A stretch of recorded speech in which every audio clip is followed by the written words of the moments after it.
In this video, I'm gonna show you how to use MOOMOO in Canada.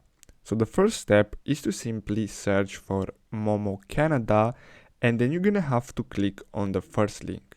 After you do that, you're gonna have to simply open an account. So simply click on that and you can choose to sign up using your email or phone number. Now, after you do that, you just have to simply enter some personal information and simply verify your account by sending them a photo with your ID. After that, you'll be able to start depositing money into your account and start trading different stocks. Now, as you can see, they have a limited uh, promotion where basically you're gonna get 50% cash back. So if you deposit $100, you'll get $50 that you can use by to trade different stocks. So you have US markets, Canada stocks, etc.